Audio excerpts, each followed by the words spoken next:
Ating napakagandang McLaren Triumph twin stroller, good for 6 months old. Ayan. Pero meron kaming buyer ni po dito, nagamit po niya for her baby po ng 3 months old. Dahil yung kanyang pagkaka-semi-recline, ayan, halos higang-higa na po siya. Okay. Already washed and ready to use. And lightweight po ito.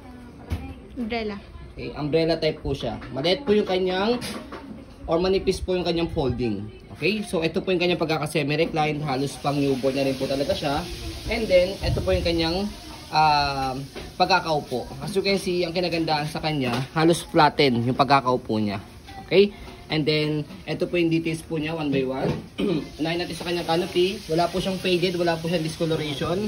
Sa lighting lang. So, lockable po yan. Meron kayong itataas po dito kapag i-fold po ninyo yung kanyang canopy. Ayan. Okay.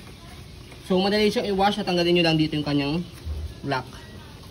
Yan, dito. Yan, madali lang. Okay.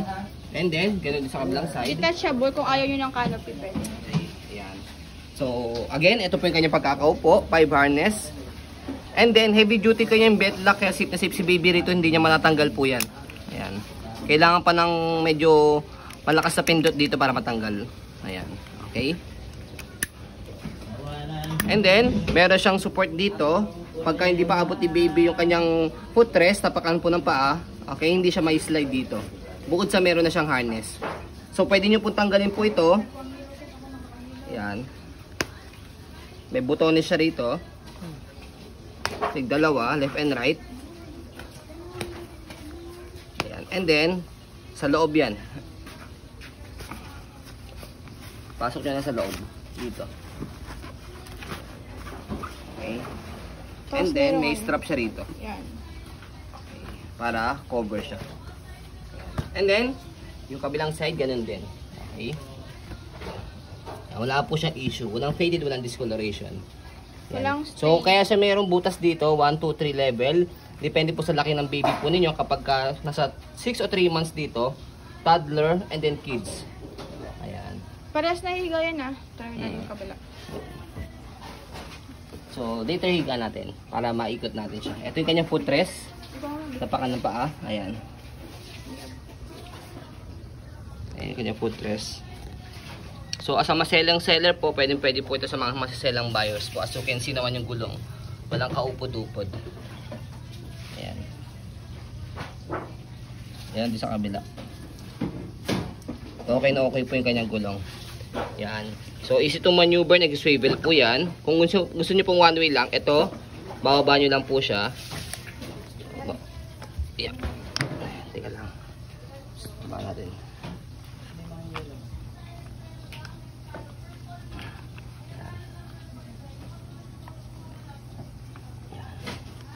Yan. Yan.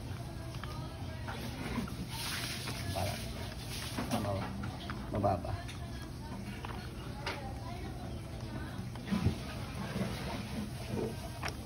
Ayun. Tutunog siya. Ayun. Yan. Yan. Okay. Ang purpose po nyon, kaya binaba natin, hindi na siya mag-swivel kapag inaantok or nakatulog si baby po ninyo, naka one way po siya. Mag-ihele. Okay? Angat lang po ulit para mag-swivel. Ayan. Okay. Next natin yung kanyang body frame sa right side. Ayan. By the way, aluminum po yan ha. Itong body frame niya. Aluminum. Ayan. Twin Triumph. So, itong side na to is lock niya mamaya kapag pinold. Ayan. And then, sa kabilang side.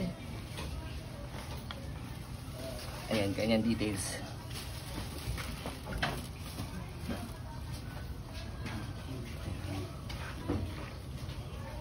So, sa likod. Ayan. So, sa likod, sinamahan na rin po namin ng accessories nito. Ayan. Okay, yung bag niya. Okay. So, pwede kayo maglagay ng gamit dito. Cellphone, wipes, tissue. And then, bukod dito, meron pa yan. Pag strap dito. Ayan. Sa loob naman, ayan. Kung medyo big items yan dito sa loob. Marami kayong paglalagyan. And then, tumblers. Dito. Or dede ni baby. Ayan. Ito malinis lang. And then, sa kanyang likod, by the way, meron pa siya. pag inangat natin. So, kinagandahan sa kanya, hindi siya naninilaw, means hindi siya overuse. And then, bukod dito sa pocket niya, meron pa siyang pocket dito. Ayan. Marami kayong pwedeng mailagay. Ayan. Ayan din sa kabila. Daming pocket. Ayan. And then, kapag ihihiga siya, meron siyang lock dito. Pe-press nyo lang po ito. And then, pull down. Ayan. Okay? And then, ito pong likod niya is, isushoot nyo lang siya rito. Ayan. Ganyan lang siya. Ilalapat nyo lang siyang ganyan. Okay? Kapag iuupo po ninyo, angat nyo lang po and then, Belt. ganyan lock. I-lock nyo na siyang ganyan. Pwede nyo i-adjust yan ha. Depende sa gusto po ninyo. Ayan. Ayan. Okay? Depende kung gusto mong medyo slant. Medyo semi-reclined. Opo. Yan. Okay. And then, meron pa siyang basket dito. Kaya marami kayong may lalagay na gamit din eh. Ayan yung likod niya, pati yung gulong. Up to 22 kilo each. Yan. So ayan, kapag i-under po siya dito sa kabilang side, tatapakan nyo lang po yan. Kapag i-stop, itong kabilang side sa left side. Yan, ganoon din sa kabila. Yan. Mag-automatic naman yan eh. Pag tinapakan nyo. Pag ginaw, itong kabila. Yan. Isang tapak lang sa kanila. Okay? Alin sa dalawa pwede? Yes. Yan. Katulad nyo, pag tinapakan ko itong left, yung kabila susunod din. Yan. Itong kabila, pag tinapakan ko, okay, itong kabila, yung go, susunod yung kabila. Yan. Kahit isa lang po tapakan nyo dyan. Yan. So, okay na okay din yung gulong niya. Same lang sa harapan. Yan. Halos hindi nagamit yung gulong niya. As you can see, yung lining niya.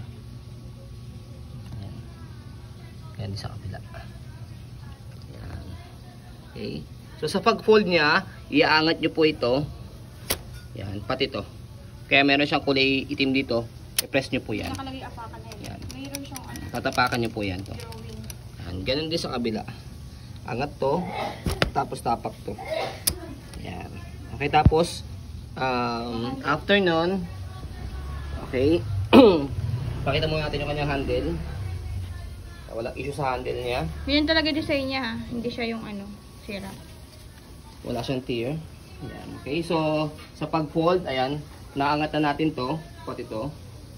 And then next sa kanya, yung kanyang canopy kailangan naka-fold siya. And then, yan, angat pa natin siya. Kailangan etong kulay pula na to, maiangat nyo siya ng todo. Yan, para as you can see, mag-victory siya. Mag-fold siya na maayos.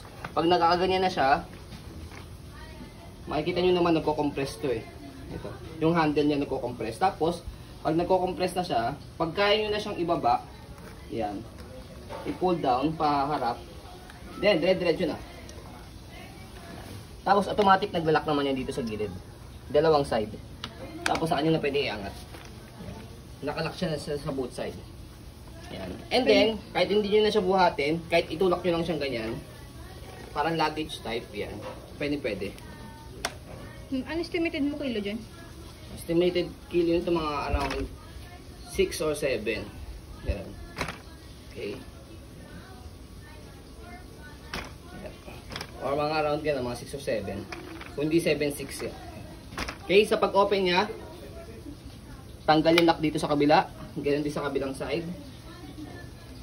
Pag natanggal nyo na parehas, bukan nyo po rito. Yan. Pag nabukan nyo ng ganyan, tatapakan nyo na lang po itong kulay pula. Pababa. Yan. Ganun din yung kabilang side. Para mag-lock siya. Okay? So kapag nababa nyo na siya, flat na yan, flat na rin to, pwede nyo siyang gamitin. Yan. Safe na si baby. Okay. So naka-stop pa siya. Tapakan natin. So nakabuo na siya. Okay? Lock nyo na lang po yung kanyang canopy. Kung gusto nyo po naka-full canopy, naka-canopy siya. So yun po, as you can see, very details po kami sa aking pong pag-video. Kasi aming shop policy, no refund to exchange, what you see is what you get. So yun po, maraming salamat. Have a nice day and God bless po.